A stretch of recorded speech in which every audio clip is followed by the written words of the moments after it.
ಬಣಬಡಿದಾಟದ ಬೇಗಿಯಲ್ಲಿ ಕಮಲ ಮನೆ ಬೇಯ್ತಾ ಇದೆ. ಬಣಬಡಿದಾಟದ ವಿಚಾರಕ್ಕೆ ದಿನಕ್ಕೊಂದು ಬೆಳವಣಿಗೆಗಳು ರಾಜ್ಯ ಬಿಜೆಪಿಯಲ್ಲಿ ಆಗ್ತಾ ಇದೆ. ಪ್ರಮುಖವಾಗಿ ವಿಜಯೇಂದ್ರ ವಿರುದ್ಧ ರಾಮುಲು ಸುಧಾಕರ್ ಸಮರವನ್ನ ಸಾರಿದ್ದಾರೆ. ಈ ಬೆನ್ನಲ್ಲೇ ವಿಜಯೇಂದ್ರ ವಿರುದ್ಧ ಮತ್ತೆ ರೊಚ್ಚಿಗೆದ್ದಿದ್ದಾರೆ ರೆಬಲ್ ಶಾಸಕ ಯತ್ನಾಳ್. ವಿಜಯೇಂದ್ರ ಚಡ್ಡಿ ಹಾಕೋ ಮುನ್ನ ನಾವು ಪಕ್ಷವನ್ನ ಸಂಘಟನೆ ಮಾಡಿದ್ದೇವೆ. ಈ ಬಚ್ಚಾನಿಂದ ನಾವು ಕಲಿಬೇಕಿಲ್ಲ, ನಮಗೆ ಭಯ ಇಲ್ಲ. ಪಕ್ಷದಿಂದ ತೆಗೆದು ಹಾಕ್ತಾರಾ? ಹಾಕ್ಲಿ, ಹೆದರಲ್ಲ. ಡಾಕ್ಟರ್ ಸುಧಾಕರ್ ಯಾವ ಕಾಂಗ್ರೆಸ್ಗೆ ಹೋಗ್ತಾರೋ ಗೊತ್ತಿಲ್ಲ ಅಂಥೇಳಿ ಬಾಂಬ್ ಸಿಡಿಸಿದ್ದಾರೆ. ಇದೇನು ಪ್ರೈವೇಟ್ ಕಂಪನಿನಾ ಅಂಥೇಳಿ ಪ್ರಶ್ನೆಯನ್ನ ಮಾಡಿದ್ದಾರೆ ಯತ್ನಾಳ್. ಅಣ್ಣ ಕೇಂದ್ರ ಮಂತ್ರಿ, ಅಪ್ಪ ರಾಷ್ಟ್ರಪತಿ ಆಗ್ಲಿ, ಬಹಳ ದಿನ ಅನ್ಯಾಯ ಸರ್ವಾಧಿಕಾರ ನಡೆಯಲ್ಲ ಅಂಥೇಳಿ ಮತ್ತೊಮ್ಮೆ BS ಯಡಿಯೂರಪ್ಪ ಕುಟುಂಬದ ವಿರುದ್ಧ BY ವಿಜಯೇಂದ್ರ ವಿರುದ್ಧ ಗುಡುಗಿದ್ದಾರೆ ಬಸನಗೌಡ ಪಾಟೀಲ್ ಯತ್ನಾಳ್. ಈ ಮೂಲಕ ರಾಜ್ಯ ಬಿಜೆಪಿಯಲ್ಲಿ ಬಣಬಡಿದಾಟ ತಾರಕಕ್ಕೇರ್ತಾ ಇದೆ. ಮಾತಿಗೆ ಮಾತು ಬೆಳೀತಾ ಇದೆ. ಯತ್ನಾಳ್ ಮತ್ತೊಮ್ಮೆ ಗುಡುಗಿದ್ದಾರೆ. ಅರುಣ್ ಸಿಂಗ್ ಹೀಗೆ ಹೇಳಿ ಹಣವನ್ನ ಮಾಡಿಕೊಂಡು ಹೋದ. ನಿನ್ನೆಯ ಸಭೆ ಮಾಡಿ ಹಿರಿಯರು ಕಂಪ್ಲೇಂಟ್ ಅನ್ನ ಮಾಡಿದ್ದಾರೆ. ಅರುಣ್ ಸಿಂಗ್ ಹೀಗೆ ಹೇಳಿ ಹಣವನ್ನ ಮಾಡಿಕೊಂಡು ಹೋದ ಅನ್ನುವಂತಹ ಗಂಭೀರ ಆರೋಪವನ್ನ ಮಾಡ್ತಾ ಇದ್ದಾರೆ. ನಿನ್ನೆಯೂ ಕೂಡ ಸಭೆಯನ್ನ ಮಾಡಿ ಹಿರಿಯರು ಕಂಪ್ಲೇಂಟ್ ಅನ್ನ ಮಾಡಿದ್ದಾರೆ ಅನ್ನುವಂತಹ ವಿಚಾರವನ್ನ ಪ್ರಸ್ತಾಪಿಸಿದ್ದಾರೆ. ಬಸನಗೌಡ ಪಾಟೀಲ್ ಯತ್ನಾಳ್ ಮಾತಿನ ಮೂಲಕವೇ ಬೆಂಕಿ ಉಗುಳಿದ್ದಾರೆ. ಹಲವು ವಿಚಾರಗಳನ್ನು ಪ್ರಸ್ತಾಪಿಸಿದ್ದಾರೆ. ಈ ಮೂಲಕ ಕಮಲ ಮನೆಯಲ್ಲಿ ಎಲ್ಲವೂ ಕೂಡ ಸರಿ ಇಲ್ಲ ಅನ್ನೋದನ್ನ ಮತ್ತೊಮ್ಮೆ ತಮ್ಮ ವಾಗ್ಬಾಣದ ಮೂಲಕ ಹೇಳ್ತಾ ಇದ್ದಾರೆ. ಜಾತಿ ಸಮೀಕರಣ ಏನು ಮಾಡಬೇಕು, ಯಾರ ಪಕ್ಷಕ್ಕೆ ಹಗಲ ರಾತ್ರಿ ಕೆಲಸ ಮಾಡಿದ್ರೆ ಎಲ್ಲನೂ ನಮ್ಮ ಸಲಹೆಯನ್ನು ತೊಗೋಬೇಕಾಗ್ತದೆ. ನೀವು ಬೇಕಾದಂಥ 4 ಅದರಲ್ಲ ಅಕ್ಕಪಕ್ಕ ಹೊಗಳು ಭಟ್ರು ಅವ್ರು ಹೇಳ್ತಾರೆ 60 MLA ನಮ್ಮ ಹಿಂದದ ಅಂತೇಳಿ. ಮತ್ತು 60 ಯಾಕೆ ಎಲ್ಲನೂ ಇದ್ದರೆ ಮತ್ತೆ ಯಾಕೆ ಇಟ್ಟು ದಿವಸ ಬಿಟ್ರಿ ಹೊಡ್ರಿ ಗಾಡಿ ನೋಡೋಣ.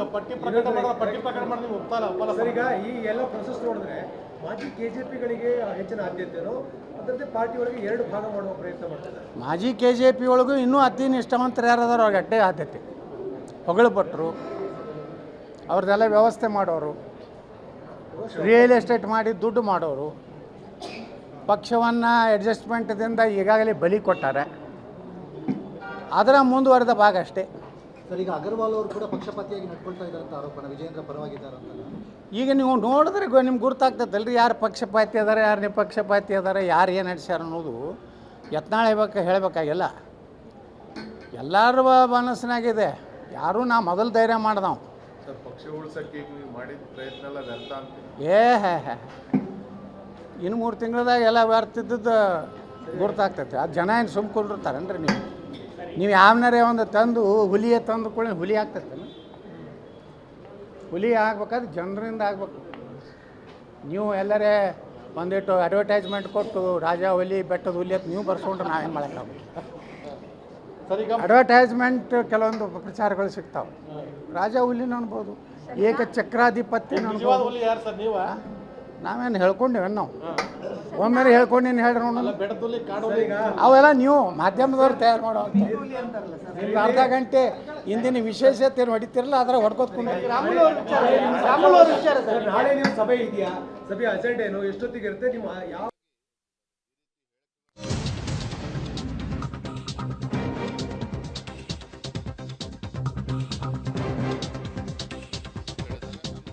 ವಿಜಯೇಂದ್ರ ಹಗರಣವನ್ನ ತೆಗೆದ್ರೆ ಎಲ್ಲವೂ ಕೂಡ ಗೊತ್ತಾಗುತ್ತೆ. ವಿಜಯೇಂದ್ರ 3 ಬಚ್ಚಾಗಳನ್ನಿಟ್ಟಿದ್ದಾನೆ. ವಿಜಯೇಂದ್ರಗೆ ದುರಹಂಕಾರ ಮಾತನಾಡಿಸ್ತಾ ಇದೆ ಅಂಥೇಳಿ ಏಕವಚನದಲ್ಲಿಯೇ ಗುಡುಗಿದ್ದಾರೆ. ನಾವೆಲ್ಲ ಹೈಕಮಾಂಡ್ಗೆ ದೂರನ್ನ ಕೊಡ್ತೀವಿ ಅಂಥೇಳಿ ಯತ್ನಾಳ್ ಮತ್ತೊಮ್ಮೆ ಪುನರುಚ್ಚರಿಸಿದ್ದಾರೆ. ವಿಜಯೇಂದ್ರ ದುಡ್ಡು ಮಾಡಿದ್ದಾನೆ ಅಂಥೇಳಿ ಆರೋಪ ಮಾಡಿದ್ದಾರೆ. 2 ಹಂತದಲ್ಲಿ ಆಗ್ತದೆ. ನೀವೇನು ಇಷ್ಟು ದಿವಸ ಕರಿತಿದ್ದಿದ್ರಲ್ಲ ತಟಸ್ಥ ಪರಿವರ್ತನೆ ಆಗಿ ನಿಷ್ಠಾವಂತ ಆಗಿದೆ. ಪಕ್ಷ ಉಳಿಸ್ಬೇಕನ್ನೋಂಥದ್ದು ಗುಂಪು ದೊಡ್ಡದಾಗ್ತಾ ಇದೆ. ನಾಳೆ ಕೂಡ್ತೀವಿ, ಚರ್ಚೆ ಮಾಡ್ತೀವಿ, ಮುಂದೆ ಏನು ಮಾಡಬೇಕು. ಈ ಅಧ್ಯಕ್ಷತೆಯನ್ನು ಸುತಾರಾಮ್ ಒಪ್ಪು ಪ್ರಶ್ನೆ ಇಲ್ಲ. ಸರ್, ಈಗ ನಾಳೆ ಸಭೆಯಲ್ಲಿ ರಾಜ್ಯಾಧ್ಯಕ್ಷ ಸ್ಥಾನಕ್ಕೆ ತಮ್ಮ ಟೀಮಿಂದ ಅಭ್ಯರ್ಥಿ ಆಯ್ಕೆ ಮಾಡ್ಕೊತೀರಾ ಸರ್? ನೋಡ್ತೀವಿ, ವಿಚಾರ ಮಾಡ್ತೀವಿ. ನೀವು ಇಲ್ಲ, ಈಗ ಏನು ಯಾವುದೂ ನಾವು ಯಾರು ಆಗ್ಬೇಕು ಅಭ್ಯರ್ಥಿ ಅನ್ನೋದು ಫೈನಲ್ ಮಾಡಿಲ್ಲ. ನಮ್ಮ ಶಿಸ್ತಿನ ಪಕ್ಷ ಬಿಜೆಪಿಯಲ್ಲಿ ಎಲ್ಲವೂ ಕೂಡ ಗಜಿಬಿಜಿ ಆಗ್ತಾ ಇದೆ. ಒಂದು ಕಡೆ ವಿಜಯೇಂದ್ರ ಟೀಮು, ಮತ್ತೊಂದು ಕಡೆ ಯತ್ನಾಳ್ ಟೀಮು, ಮಗದೊಂದು ಕಡೆ ತಟಸ್ಥರು, ಎಲ್ಲವೂ ಕೂಡ ಗೋಜಲಾಗಿ ನಿರ್ಮಾಣವಾಗ್ತಾ ಇದೆ. ಇದರ ನಡುವೆ ಮಾತಿನ ಪ್ರಹಾರ, ಮಾತಿನ ವಾಗ್ಬಾಣ ದಿನದಿಂದ ದಿನಕ್ಕೆ ಜೋರಾಗ್ತಾ ಇದೆ. ಎಲ್ಲ ಗೊತ್ತಿದ್ದು ವರಿಷ್ಠರು ಯಾಕೆ ಸುಮ್ಮನಿದ್ದಾರೆ ಅನ್ನೋದೇ ಈಗಿರುವಂತಹ ಪ್ರಶ್ನೆಯಾಗಿದೆ. ಒಂದು ಕಡೆ ಯತ್ನಾಳು ಮಾಜಿ ಉಸ್ತುವಾರಿನೂ ಬೈತಾರೆ, ಹಾಲಿ ಉಸ್ತುವಾರಿನೂ ಬೈತಾರೆ, ರಾಜ್ಯಾಧ್ಯಕ್ಷರನ್ನು ಬೈತಾರೆ, BS ಯಡಿಯೂರಪ್ಪ ಅವರನ್ನು ಕೂಡ ನಿಂದಿಸ್ತಾರೆ. ಆದರೂ ಕೂಡ ಲಗಾಮ್ ಅವರಿಗೆ ಯತ್ನಾಳ್ ಅವರಿಗೆ ಲಗಾಮ್ ಹಾಕುವಂತಹ ಕೆಲಸ ಯಾಕೆ ವರಿಷ್ಠರ ಕಡೆಯಿಂದ ಆಗ್ತಾ ಇಲ್ಲ? ರಾಜ್ಯ ಬಿಜೆಪಿಯಲ್ಲಿ ಬಣಬಡಿದಾಟ ಹಾದಿರಂಪ ಬೀದಿರಂಪ ಆಗ್ತಾ ಇದೆ.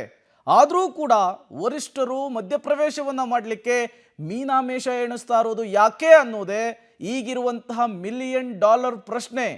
ನಿನ್ನೆ ಮೊನ್ನೆಯ ಬಣಬಡಿದಾಟ ಇಲ್ಲ, ಇದು ಹಲವು ವರ್ಷಗಳಿಂದ ನಡೆದುಕೊಂಡು ಬರ್ತಾ ಇರುವಂತಹ ಬಣಿದಾಟ. ಶಿಸ್ತಿನ ಪಕ್ಷ ಬಿಜೆಪಿಯಲ್ಲಿ ಎಲ್ಲವೂ ಕೂಡ ಗಜಿಬಿಜಿ ಆಗ್ತಾ ಇದೆ. ಆದರೂ ಕೂಡ ಮದ್ದರಿಯುವಂತಹ ಕೆಲಸ, ಒಂದು ದಿಟ್ಟಕ್ರಮವನ್ನು ತೆಗೆದುಕೊಳ್ಳುವಂತಹ ಕೆಲಸ ವರಿಷ್ಠರ ಕಡೆಯಿಂದ ಆಗದೇ ಇರೋದೇ ಈಗ ವಿಪರ್ಯಾಸಕ್ಕೆ ಮತ್ತು ಆಶ್ಚರ್ಯಕ್ಕೆ ಕಾರಣವಾಗ್ತಾ ಇರುವಂತಹ ಸಂಗತಿ. ನಿನ್ನೆ ಅಷ್ಟೇ ಸುಧಾಕರ್ ಅವರು ವಾಗ್ದಾಳಿ ನಡೆಸಿದ್ರು, ಈಗ ಯತ್ನಾಳ್ ಅವರು ಗುಡುಕ್ತಾ ಇದ್ದಾರೆ, ಮತ್ತೆ ನಾವು ಹೈಕಮಾಂಡ್ಗೆ ಕಂಪ್ಲೇಂಟ್ ಕೊಡ್ತೇವೆ ಅಂತ ಹೇಳ್ತಿದ್ದಾರೆ.